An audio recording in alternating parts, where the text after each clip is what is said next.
ஆண்டவராகிய இயேசு கிறிஸ்துவின் நாமத்தில் வாழ்த்துக்கள். சங்கீதம் 75 முன்னுரையிலே அல்தஸ்கேத் என்னும் வாத்தியத்தில் வாசிக்கும்படி ராகத் தலைவனுக்கு ஒப்புவிக்கப்பட்ட ஆசாப்பின் சங்கீதமாகிய பாட்டு.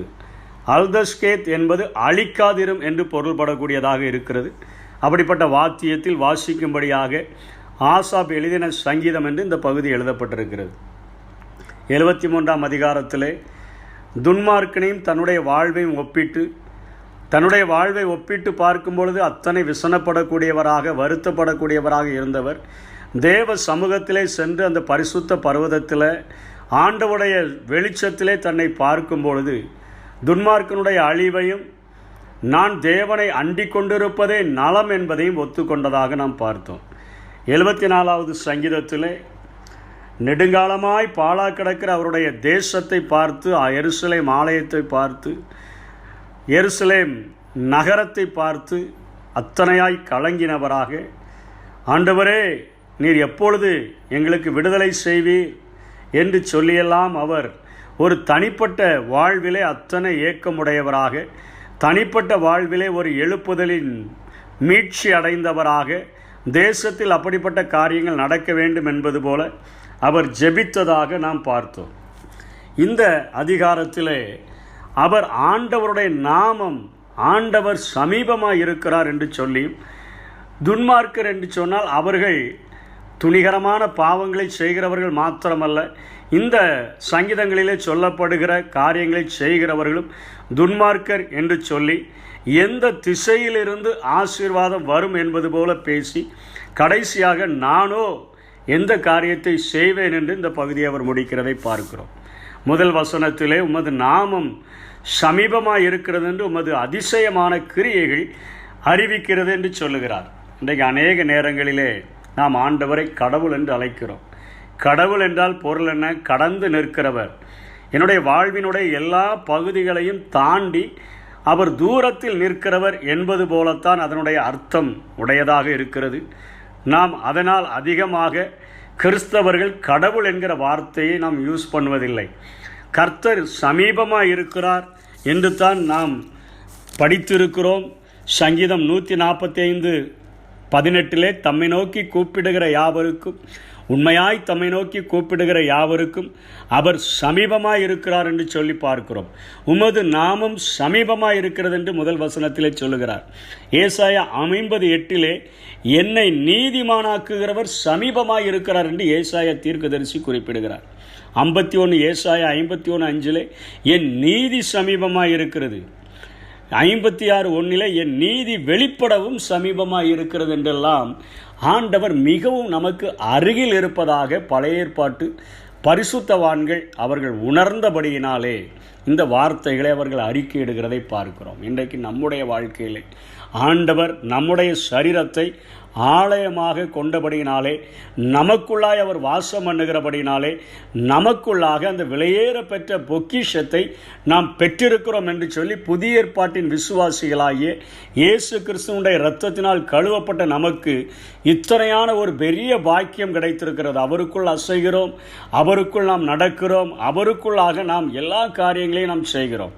நாம் அவருக்குள்ளாக வாழ்கிற ஒரு வாழ்க்கையை குறித்து நாம் இப்பொழுது கற்றுக்கொண்டிருக்கிறோம். அந்த நாட்களிலே அவர் மிகவும் சமீபமாக இருக்கிறார் என்பதை நினைத்து உம்மை துதிக்கிறோம் என்றெல்லாம் உமது அதிசயமான கிரியைகள் எங்களோடு கூட நீர் இருக்கிறபடியினால் அது எங்களை உறுதிப்படுத்துகிறதே எங்கள் வாழ்க்கையில் என்று சொல்லி அவர் ஆண்டவரை துதிப்பதாக சொல்லித்தான் இந்த சங்கீத பகுதியை தொடங்குகிறார். நியமிக்கப்பட்ட காலத்தில் யதார்த்தமாய் நியாயம் தீர்க்கிற ஒரு ஆண்டவர், துன்மார்க்கனை நிச்சயமாக நீர் நியாயம் தீர்க்கிற ஒரு ஆண்டவர் என்று சொல்லி அவர் துன்மார்க்கத்தனமான காரியங்கள் என்னவென்று சொல்லுகிறார் என்று சொன்னால், வீம்புக்காரர்களை நோக்கி வீம்பு பேசாதீங்கள் என்கிறார். வீம்பாக இருக்கிறவர்கள், வீம்பு பிடித்து கொண்டு முரட்டாட்டம் பண்ணி கொண்டு வீணான காரியங்களிலே அவர்கள் வீம்பு பாராட்டி கொண்டு நன்மையானவைகளை செய்ய முடியாது, அதை செய்ய முடியாது, இதை செய்ய முடியாது என்று சொல்லி நற்கிரியைகளை செய்யாதபடி வீம்பு பாராட்டுகிறவர்களை வீம்புக்காரர்கள் என்று சொல்லி அவர் அழைக்கிறதை பார்க்கிறோம். கொம்பை உயர்த்தாதிருங்கள் என்று சொல்லுகிறார். கொம்பு என்பது நம்முடைய பலத்தை குறிக்கிறது. ராஜாக்கள் எப்படி கொம்பை உயர்த்துவார்கள்? அவர்கள் குதிரைகளின் எண்ணிக்கையையும் இராணுவங்களின் எண்ணிக்கையும் வைத்து அவர்கள் தங்களுடைய பலத்தை உயர்த்தக்கூடியவர்களாக இருக்கிறார்கள். அதே போல பணக்காரர்கள் தங்களுடைய பணத்தை வைத்து அவர்கள் தங்களுடைய பலத்தை உயர்த்துகிறவர்களாக இருக்கிறார்கள். கற்றவர்கள் தங்களுடைய கல்வியை பலனாக நினைத்து கொண்டு அதை உயர்த்துகிறவர்களாக இருக்கிறார்கள். இப்படி ஒவ்வொரு காரியத்தையும் குறித்து ஒவ்வொருவரும் தங்களுடைய பெருமையை மேன்மையை உயர்த்தி காண்பிக்கிற அந்த கொம்பாக அவர்கள் காணப்படுகிறார்கள் என்று சொல்லி அவர் அங்கே கொம்பை உயர்த்தாதீர்கள் என்று சொல்லுகிறார்.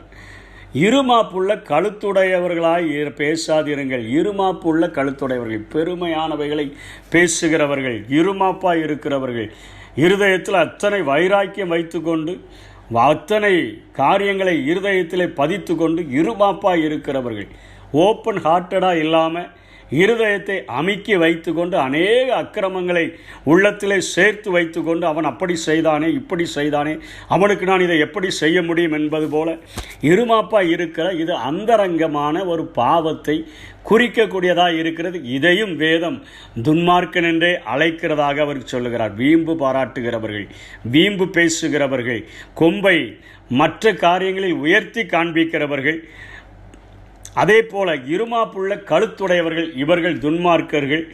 நியமிக்கப்பட்ட காலத்திலே யதார்த்தமாக தேவன் அவர்களை நியாயம் தீர்ப்பார் என்று சொல்கிறார். கடைசியாக அவர் அதற்கு முன்பாக சொல்கிறார், கிழக்கிலும் மேற்கிலும் வனாந்தர திசையிலும் இருந்து ஜெயம் வராது. கிழக்கிலும் மேற்கிலும் வனாந்தர திசை என்பது தெற்கை குறிக்கிறது.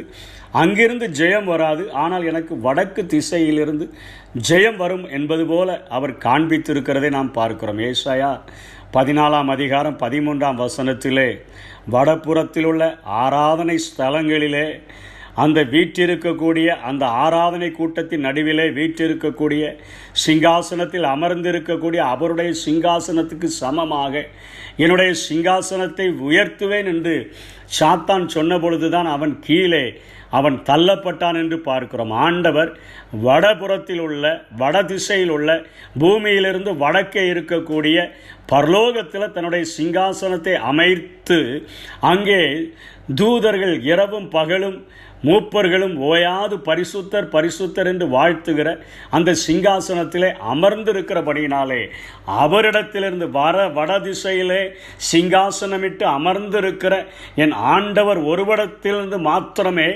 எனக்கு ஆசீர்வாதம் வரும், ஒத்தாசை வரும் என்று சொல்லி ஜெயம் வரும் என்று சொல்லி அவர் இங்கே சொல்லுகிறதை பார்க்கிறோம். தேவனிடத்திலிருந்து மாத்திரமே வானத்தையும் பூமியும் உண்டாக்கின கர்த்தரிடத்திலிருந்து ஒத்தாசை வரும் என்கிற காரியத்தை இங்கே அழுத்தம் திருத்தமாக அவர் சொல்லி கொடுத்துவிட்டு நியாயம் தீர்க்கும் பொழுது துன்மார்க்கர் கர்த்தருடைய கலங்கி பொங்குகிற மதுபானத்தினால் நிறைந்த அந்த பாத்திரத்திலே வார்க்கும் பொழுது அவர்கள் அதனுடைய வண்டில்களை உறிஞ்சி கொடுப்பார்கள். தண்டனை, மிகவும் அதிகமான தண்டனையை அவர்கள் பெற்றுக்கொள்வார்கள் என்று சொல்லி அங்கே துன்மார்க்கர் என்று இவர் பட்டியலிடுகிற அவர்களுடைய அழிவை சொல்லிவிட்டு அவர் சொல்லுகிறார், நானோ என்றென்றைக்கும் இதை அறிவித்து யாக்கோபின் தேவனை கீர்த்தனம் பண்ணுவேன். ஆண்டவருடைய ஊழியர்களாக இருக்கக்கூடிய நாம், ஆண்டவரை அறிந்திருக்கிறேன் என்று சொல்லுகிற நாம் அவருடைய இரக்கங்களையும் அறிவிக்க வேண்டும். கர்த்தர் சமீபமாய் இருக்கிறவர், கர்த்தருடைய நீதி சமீபமாய் இருக்கிறது, பரலோக ராஜ்யம் சமீபித்து இருக்கிறது. இப்படிப்பட்ட நற்காரியங்களை, நல்ல செய்திகளை சுவிசேஷமாய் அறிவிக்கிறவர்களாய் மாத்திரமல்ல, சமீபமாய் இருக்கிறவர் என்று சொல்லுகிறவர் மாத்திரமல்ல, அவர் நியமிக்கப்பட்ட காலத்தில் யதார்த்தமாய் நியாயம் தீர்ப்பார் என்கிற இரண்டையும் இணைத்து பேசுகிறவரே தேவனுடைய ஊழியக்காரனாய் இருக்க முடியும். நற்செய்தியை சொல்லுகிறவனாய் மாத்திரம் அல்ல, நியாய தீர்ப்பையும் குறித்து பேசுகிறவனாக நானோ என்றென்றைக்கும் இதை அறிவித்து சமீபமாய் இருக்கிற ஆண்டவர் என்கிற ஒரு நற்செய்தியையும் அறிவிப்பேன். நீ துன்மார்க்கனாய் வாழ்ந்தால் உன்னுடைய வாழ்விலே நியமிக்கப்பட்ட காலத்திலே, அவர் குறித்த காலத்திலே உன்னை நியாயம் தீர்த்து விடுவார் என்கிற எச்சரிப்பின் செய்தியையும் சொல்லக்கூடிய ஒரு ஊழியனாக நான் இருப்பேன். நான் என்றென்றைக்கும் இதை அறிவித்து யாக்கோபின் தேவனை கீர்த்தனம் பண்ணுவேன். இரக்கமுடைய தேவனை, சந்ததி சந்ததியாக இரக்கம் பாராட்டுகிற என் தேவனை நான் கீர்த்தனம் பண்ணுவேன், அவரை பாடி மகிழ்வேன், அவரை ஒர்ஷிப் பண்ணுவேன், அவரை கொண்டாடுவேன் என்று சொல்லி இந்த சங்கீத பகுதியை அவர் முடிக்கிறதை பார்க்கிறோம். கடைசியாக நீதிமான்களுடைய கொம்புகளோ உயர்த்தப்படும். நீதிமான்களுடைய கொம்புகள் என்ன? அவர் இரட்சணிய கொம்பை நமக்கென்று ஏற்படுத்தினார் என்று பார்க்கிறோமே. கிறிஸ்துவை நம்முடைய வாழ்வினுடைய எல்லா பகுதிகளிலும் உயர்த்தி காட்டுவதே ஒரு ஆண்டவரை பின்பற்றுகிற, ஆண்டவரை தொழுது கொள்ளுகிற ஒரு மனிதனுடைய அவனுடைய மேன்மையாக இருக்கும் என்று இந்த சங்கீத பகுதியை முடிக்கிறார். என்னுடைய வாழ்வின் மேன்மை எல்லாம், என்னுடைய வாழ்வின் புகழ்ச்சி எல்லாம், என் வாழ்வின் அந்தஸ்து எல்லாம், என் வாழ்விலே நடக்கிற எல்லா நன்மைகளும் என் ரட்சிப்பின் கொம்பாய் இருக்கிற என் கிறிஸ்துவினால் நடந்தது என்கிற ஒவ்வொரு காரியத்தையும் நாம் உயர்த்துகிறவர்களாக, ஆண்டவரே நான் சிறுக வேண்டும், என்னிலிருந்து கிறிஸ்து உயர்த்தப்பட வேண்டும், கிறிஸ்து உயர்ந்திருக்க வேண்டும், அவரை மாத்திரம் நான் உயர்த்தி காண்பிப்பேன் என்கிற ஒரு லட்சியத்தோடு கூட வாழ வேண்டும் என்று சொல்லி ஆசாப் இந்த சங்கீத பகுதியின் மூலமாக நமக்கு போதிக்கிறதை பார்க்கிறோம். இதை கடைபிடித்து வாழுவோம், கர்த்தருடைய ஆசீர்வாதத்தை பெற்றுக்கொள்வோம். அப்படிப்பட்ட கிருபைகளை தேவன் தந்தருள்வாராக. ஆமென். கற்று தந்து நடத்துகிறீ, கண்டித்து உணர்த்தி போதிக்கிறீ. ஆவியானவரே, தூய ஆவியானவரே,